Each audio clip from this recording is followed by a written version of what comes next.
오늘 저희가 깊이 파고들 회사는 바로 패션 기업 F&F입니다. 연 매출이 거의 2조 원에 육박하고 영업이익도 뭐 한 4천억에서 5천억 원 사이를 꾸준히 기록하는 그야말로 패션업계 거물 중 하나죠. 이 회사의 핵심 동력은 잘 아시는 것처럼 라이센스 브랜드 MLB와 디스커버리 익스페디션입니다. 특히 MLB 브랜드는 중국 시장에서 정말 큰 성공을 거두면서 F&F 성장의 견인차 역할을 톡톡히 하고 있어요. 물론 뭐 듀베티카나 수프라 같은 자체 브랜드 육성에도 힘쓰고 있고요. 네, 맞습니다. 그 외형적인 성장세만 보면 FNF가 매우 성공적인 길을 걸어온 것은 분명해 보입니다. 하지만 그 이면을 자세히 들여다보면 사업 포트폴리오가 MLB와 디스커버리라는 특정 라이센스 브랜드에 상당히 편중되어 있다는 점, 이걸 간과할 수는 없죠. 이게 현재 FNF의 가장 큰 강점이자 동시에 잠재적인 약점이 될 수도 있다는 겁니다. 말씀하신 자체 브랜드들은 아직 인지도나 시장 영향력 면에서 국내 시장의 틀을 좀 벗어나지 못하고 있고요. 브랜드 파워를 키우기까지는 상당한 시간과 투자가 더 필요해 보입니다. 그리고 생산 기반 역시 대부분 외부 업체에 의존하는 구조라는 점도 장기적인 안정성 측면에서는 고려해봐야 할 요소고요. 확실히 라이센스 브랜드 의존도가 높다는 지적은 뭐 일리가 있네요. 그래도 MLB가 보여준 퍼포먼스는 정말 놀랍지 않습니까? F&F 전체 매출에서 중국 시장이 차지하는 비중이 35%에 달한다는 건 와, 대단한 성과예요.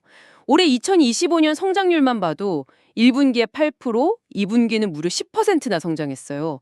같은 기간 중국 전체 의류 소매 판매 성장률이 각각 3.4%, 2.7%에 그쳤다는 점을 감안하면 거의 뭐 시장 평균의 3배를 넘는 독보적인 성장세를 보여준 거잖아요. 단순히 모자 파는 브랜드를 넘어서 의류, 신발, 가방까지 성공적으로 확장하면서 라이프스타일 브랜드로 자리매김한 전략도 인상 깊고요. 네, ML의 보패 성장률 자체는 부인할 수 없는 사실입니다. 시장 평균을 크게 상회하며 성장해온 것은 분명 FNF의 역량을 보여주는 부분이죠. 하지만 그 성장률이라는 숫자 뒤에 숨겨진 다른 지표들을 좀 함께 봐야 합니다. 예를 들어서 중국 내 MLB 매장 수가 작년 말 한 1200개 수준에서 올해는 1100개 정도로 오히려 감소하거나 정체될 것이라는 전망이 나오고 있거든요. 회사 측에서는 핵심 상권 위주로 입점이 마무리되었고 이제는 효율성이 떨어지는 매장을 정리하는 자연스러운 과정이라고 설명하고는 있습니다. 하지만 이걸 다른 시각에서 보면 더 이상 공격적인 매장 확장을 통한 성장이 어려워진, 즉 시장 포화의 신호탄일 수도 있다는 해석이 가능합니다. 양적 팽창의 시대가 저물고 있다는 거죠. 매장 수 조정이 시장 포화의 신호일 수 있다. 이건 좀 걱정스럽게 들리네요. 과거처럼 매장을 계속 늘리면서 성장하기는 어렵다는 뜻인가요? 그럴 가능성을 배제할 수는 없습니다. 또 한 가지 중요한 변화는 과거에 한국 면세점에서 대량으로 구매되어 중국으로 흘러들어가던 물량, 흔히 따이공이라고 하죠. 네네, 그 보따리 상들. 네, 면세품을 전문적으로 구매해서 중국 현지에서 재판매하던 상인들, 이들이 취급하던 물량이 작년 하반기부터 크게 줄었다는 점입니다. 물론 이것이 F&F의 국내 면세 매출 감소에는 직접적인 영향을 미쳤지만 반대로 생각하면 중국 현지 소비자들이 이제는 굳이 한국 면세점을 통하지 않아도 MLB 제품을 더 쉽게 구할 수 있게 되었다는 의미도 됩니다. 그러니까 제품의 희소성이 예전 같지 않다는 거죠. 이런 상황에서 과거와 같은 폭발적인 수요 증가나 높은 프리미엄을 기대하기는 점차 어려워질 수 있다는 분석이 설득력을 얻고 있습니다. 희소성이 떨어진다. 그렇죠. 그리고 9월부터 한시적으로 시행되는 중국 관광객 무비자 입국 허용 같은 조치가 물론 긍정적인 영향을 주겠지만 이것이 과거 따이공들이 일으켰던 대규모 면세 채널 매출을 대체하기보다는 성수동 플래그십 스토어나 명동 매장 같은 개별 관광 상권에서의 소비 촉진 효과에 좀 더 국한될 가능성이 높다고 봅니다. 그렇군요. MLB의 중국 내 성장세가 예전 같은 폭발력을 유지하기는 어려울 수 있다는 점, 그리고 따이공 이슈로 인한 구조적인 변화도 고려해야 한다는 말씀이시네요. 하지만 F&F도 이런 상황을 모를 리 없을 텐데요. 그래서인지 새로운 성장 동력 마련에 더욱 적극적으로 나서는 모습이에요. 바로 디스커버리 익스페디션 브랜드의 중국 시장 진출입니다. 작년 7월에 디스커버리 아시아 판권을 확보하면서 중국 시장 공략의 발판을 마련했고 올해 2025년 연말까지 매장 60개 오픈을 목표로 설정했습니다. 특히 본격적인 판매 시즌인 가을, 겨울 상품들이 매장에 깔리기 시작하면 출점 속도에 더 탄력이 붙을 거라는 기대가 커요. 장기적으로는 중국 아웃도어 시장에서 경쟁하고 있는 코오롱 스포츠나 데상트 같은 브랜드들보다 더 많은 매장을 확보하겠다는 야심찬 계획도 가지고 있고요. 단순히 성인 아웃도어뿐만 아니라 디스커버리 키즈 단독 매장을 선보이는 등 카테고리 확장에도 상당히 공격적인 행보를 보이고 있습니다. 디스커버리를 제2의 MLB로 키워서 중국 시장에서 새로운 성장 스토리를 쓰겠다는 전략 방향 자체는 타당해 보입니다. 다만 여기에도 몇 가지 좀 냉정하게 짚어봐야 할 점들이 있습니다. 첫째, 연말까지 60개 매장 오픈 목표가 사실은 초기 계획이었던 100개에서 하향 조정된 수치라는 점입니다. 아, 그랬었나요? 100개였군요.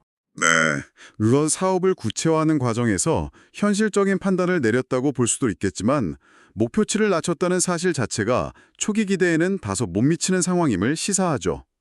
둘째, 현재 운영 중인 매장이 12개에 불과한데 연말까지 남은 4개월 남짓한 기간 동안 목표치인 60개를 채우려면 무려 48개의 매장을 추가로 열어야 합니다. 와, 4개월 안에 48개요? 네, 월 평균 10개 이상의 매장을 꾸준히 오픈해야 한다는 계산인데 FW 시즌 효과를 감안하더라도 물리적으로나 운영 측면에서 상당히 도전적인 목표치임은 분명합니다. 계획대로 순항할 수 있을지는 좀 더 지켜봐야 할 대목입니다. 정말 숨가쁘게 움직여야 하는 일정이네요. 그게 현실적으로 가능할까요? 쉽지 않은 과제죠. 게다가 중국 아웃도어 시장은 이미 경쟁이 매우 치열합니다. 글로벌 브랜드는 물론이고 강력한 현지 로컬 브랜드들까지 각축을 벌이는 시장에서 디스커버리가 단기간에 의미 있는 시장 점유율을 확보하고 성공적으로 안착할 수 있을지는 글쎄요, 미지수입니다. 또한 2026년 이후에 구체적인 중장기 출점 계획이나 매출 목표 같은 로드맵이 아직 명확하게 제시되지 않았다는 점도 투자자 입장에서는 불확실성 요인으로 작용할 수 있습니다. 장기적인 비전 제시도 중요하지만 그것을 뒷받침할 구체적인 실행 계획이 아직 부족하다는 인상을 지울 수 없네요. 디스커버리 중국 사업은 기대와 우려가 공존하는 상황이군요. 성공 여부를 판단하기에는 아직 시간이 더 필요해 보입니다. 그럼 FNF가 직접 키우고 있는 자체 브랜드들은 어떤가요? 듀베틱화, 수프라, 세르지오 타키니 같은 브랜드들도 가만히 있지는 않겠죠? 또 마케팅 활동을 강화하며 브랜드 인지도를 차근차근 쌓아가는 전략을 구사하고 있습니다.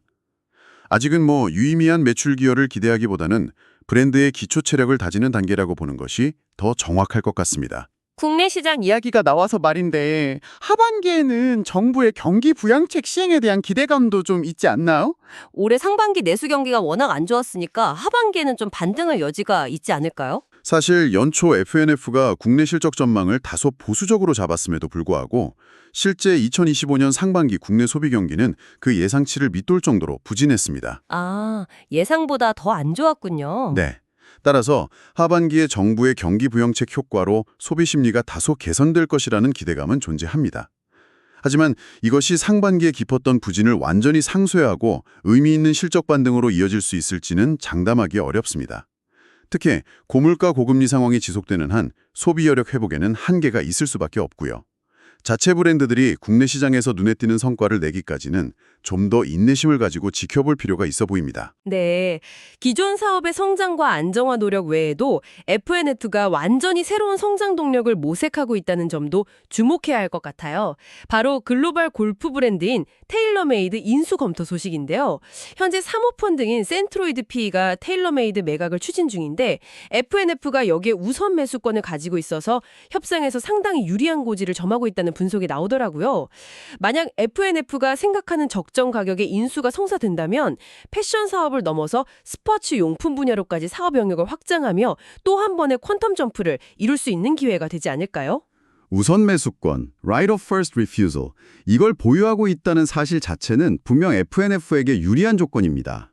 경쟁 입찰에서 다른 후보자가 제시한 최고 가격과 동일한 조건으로 인수할 수 있는 권리니까요.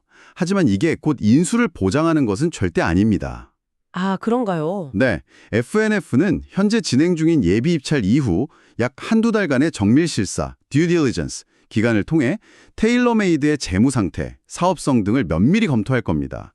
그리고 그 실사 결과를 바탕으로 최종적으로 인수를 할지 말지를 결정하게 됩니다. 만약 실사 과정에서 예상치 못한 부실이 발견되거나 혹은 매각 측이 요구하는 가격이 FNF가 평가한 기업 가치에 비해 지나치게 높다고 판단되면 우선 매수권 행사를 포기하고 기존에 투자했던 지분을 매각해서 투자금을 회수하는, 즉 엑싯을 선택할 수도 있습니다. 따라서 테일러메이드 인수 여부는 아직 확정된 것이 아니며 여러 변수가 남아있는 상황입니다. 아, 우선 매수권이 있어도 실사 결과에 따라서는 인수를 안 할 수도 있다는 거군요. 단순히 유리한 조건일 뿐 확정된 건 아니라는 말씀이시네요. 이미 테일러메이드의 재무적 투자자 LP로 참여해서 지분을 보유하고 있거든요. 네, 그렇죠. 따라서 인수를 하게 되면 기존 보유 지분의 가치가 재평가되면서 회계장부상으로는 상당한 규모의 투자 수익이 발생할 수 있습니다. 그런데 회사 측에서는 이 M&A로 인한 잠재적 회계상 이익을 기존에 약속했던 주주하는 정책에 포함시킬 수 있을지에 대해 추가적인 검토가 필요하다는 입장을 내비쳤습니다. 그건 또 무슨 의미죠? 이건 인수 자체가 가져올 수 있는 시너지 효과와는 별개로 인수가 회사의 재무제표나 배당 정책 등 주주 가치에 미칠 영향까지 복합적으로 고려해야 함을 의미합니다. 단순히 테일러메이드 인수하면 사업이 커지니 좋다라고 단선적으로 평가하기에는 아직 이르고 넘어야 할 산이 많다는 뜻입니다. 네, 테일러메이드 인수는 성사 여부부터 시작해서 만약 성사된다고 해도 그 이후의 재무적 영향까지 신중하게 지켜봐야 할 사안이군요. 자, 그럼 오늘 FNF에 대해 나눈 이야기들을 종합적으로 정리해 볼까요? FNF는 여전히 중국 시장에서 강력한 존재감을 보여주는 MLB라는 확실한 캐시카우를 보유하고 있습니다. 여기에 더해 디스커버리 브랜드의 중국 시장 안착을 통해 제2의 성장 엔진을 만들려고 노력 중이고요. 아직 초기 단계이긴 하지만 자체 브랜드 육성 의지도 꾸준히 보여주고 있고 테일러메이드 인수라는 잠재적인 빅딜 가능성까지 열려 있습니다. 특히 핵심 시장인 중국은 하반기에도 안정적인 성장을 이어갈 가능성이 높아 보여 전반적으로 긍정적인 기대감을 갖게 합니다. 네, FNF가 가진 강점과 기회의 요인들을 잘 요약해 주셨습니다. MLB의 성공 신화, 디스커버리의 잠재력, M&A를 통한 성장 가속화 가능성 등은 분명 매력적인 부분이죠. 하지만 투자 관점에서는 항상 동전의 양면, 즉 위험 요인도 균형 있게 봐야 합니다. 첫째, 앞서 계속 지적했듯이 여전히 단일 고가, 중국, 단일 브랜드, MLB에 대한 높은 의존도는 구조적인 리스크입니다. 그렇죠. 그 부분이 계속 걸리네요. 둘째, 새로운 성장 동력으로 큰 기대를 걸고 있는 디스커버리 중국 사업의 성공 여부가 아직 불확실하다는 점입니다. 목표치 하향 조정, 치열한 경쟁 환경, 구체적인 중장기 계획 부족 등은 분명 우려되는 지점이고요. 셋째, 좀처럼 살아나지 못하는 국내 소비 경기 역시 FNF의 실적에는 부담 요인으로 작용할 수밖에 없습니다. 이건 자체 브랜드 성장뿐만 아니라 전반적인 내수 판매에 영향을 미치죠. 넷째, MLB의 성장세가 예전과 같은 고성장 기조를 유지하기는 어려울 수 있다는 점도 현실적으로 받아들여야 합니다. 마지막으로 테일러메이드 인수권은 성사 여부 자체가 불확실할 뿐만 아니라 만약 인수하더라도 높은 가격 부담이나 인수 후 통합 PMI 과정에서의 어려움 등 또 다른 리스크를 야기할 수 있습니다. 결국 FNF의 미래 가치는 기존 핵심 사업인 MLB를 얼마나 안정적으로 관리하면서 수익성을 유지하는 동시에 디스커버리 중국 사업과 잠재적 M&A 같은 새로운 성장 동력을 얼마나 성공적으로 본궤도에 올려놓느냐, 이 두 가지 과제를 어떻게 풀어가느냐에 달려있다고 종합적으로 평가할 수 있겠습니다. 네, FNF는 성공적인 브랜드 라이센스 사업을 발판서 삼아 인상적인 성장을 이루었습니다. 시청자 여러분께서는 FNF가 앞으로 기존 핵심 브랜드, 특히 MLB의 브랜드 생명력을 어떻게 유지하고 혁신해 나갈지, 또 야심차게 추진 중인 디스커버리 중국 사업이나 아직은 베일에 쌓인 테일러메이드 인수 가능성을 통해 새로운 성장 동력을 성공적으로 확보할 수 있을지, 그 과정에서 또 어떤 예상치 못한 변수들이 등장하며 FNF의 항로에 영향을 미칠지 지속적인 관심을 가지고 지켜보시는 것은 어떨까요? 어쩌면 지금 FNF는 과거의 성공 방정식에 안주하지 않고 새로운 도약을 준비하는 중요한 변곡점 위에 서 있는지도 모르겠습니다.